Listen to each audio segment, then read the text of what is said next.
राज्यात 1960 पर्यंत एससी प्रवर्गात असलेल्या परीट धोबी समाजाला राज्यघटनेच्या 341 कलमांचा भंग करून इतर मागास प्रवर्गात परस्पर समाविष्ट केल्याची चूक राज्य शासनाने केली असून महाराष्ट्रातील धोबी जातीला अनुसूचित जातीत समाविष्ट करून पूर्ववत आरक्षण लागू व्हावे म्हणून समाजाच्या वतीने मुख्यमंत्री देवेंद्र फडणवीस महायुती सरकारचे लक्ष वेधण्यासाठी लाव रे तो व्हिडिओ अशी राज्यस्तरीय मोहीम राबविणार असल्याची माहिती महाराष्ट्र राज्य परीट धोबी आरक्षण हक्क परिषदेचे संस्थापक अध्यक्ष विवेक ठाकरे यांनी पत्रकार परिषदेत दिली। भारतातल्या 17 राज्यात आणि 5 केंद्रशासित प्रदेशामध्ये धोबी समाज हा अनुसूचित जातीच्या सवलती आज घेतो आहे। मात्र महाराष्ट्रात 1960 पासून धोबी समाजाला अनुसूचित जातीच्या यादीमधून महाराष्ट्र शासनाने परस्पर काढून टाकलेला आहे। धोबी समाज महाराष्ट्रात अनुसूचित जातीचं पूर्ववत आरक्षण लागू व्हावं याच्यासाठी गेल्या 60 वर्षांपासून भांडतोय। 341 आर्टिकलनुसार जर एखाद्या समाजाला, एखाद्या जातीला, एखाद्या समाजाच्या एससी प्रवर्गाच्या, एसटी प्रवर्गाच्या यादीत टाकायचं असेल तर 341 आर्टिकलमध्ये त्याचं अमेंडमेंट करावं लागते।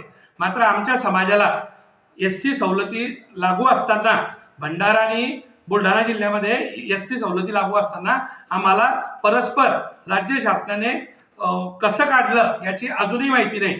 त्या संदर्भामध्ये तत्कालीन मुख्यमंत्री विलासराव देशमुख यांनी 2001 मध्ये तत्कालीन मंत्री डॉक्टर दशरथ भांडे यांच्या अध्यक्षतेखाली 5 सदस्यीय समिती नेमून राज्यातील धोबी समाजाला अनुसूचित जातीच्या सवलती लागू व्हाव्यात किंवा कसे अशा संदर्भात एक समिती नेमली होती। त्या समितीचा अहवाल 2002 ला डॉक्टर दशरथ भांडे यांनी सरकारला दिला।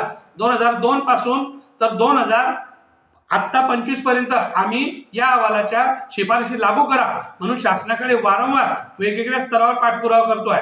समाजाचे वेगवेगळ्या संघटना या लढा उभारतायत, मात्र हे सरकार दुर्लक्ष करते आहे।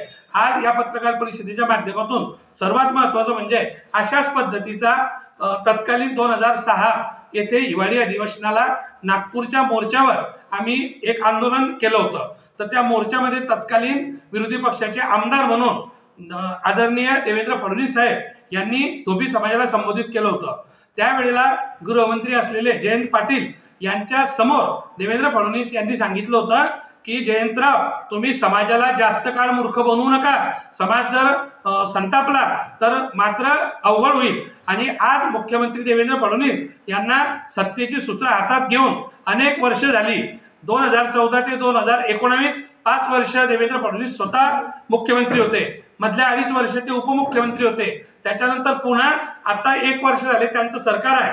मी या निमित्ताने देवेंद्र फडणवीस साहेबांना सांगेन की साहेब, तुम्ही नागपूरच्या अधिवेशनाच्या वेळेला 2006 मध्ये धोबी समाजाला अनुसूचित जातीमध्ये समाविष्ट करण्यासाठी केंद्र शासनाला स्वयंस्पष्ट शिफारस पाठवा असं स्वतः म्हणत असताना 2006चा तो व्हिडिओ आम्ही आजपासून तुम्हाला वारंवार राज्यभरातील आमचे युवक कार्यकर्ते, सोशल मीडिया वापरणारे सर्व समाज बांधव हे प्रत्येकाला पाठवणार आहे। चॅनल सबस्क्राइब करा, बेल आयकॉनचे बटन दाबा, सोबत शेअर करायला विसरू नका।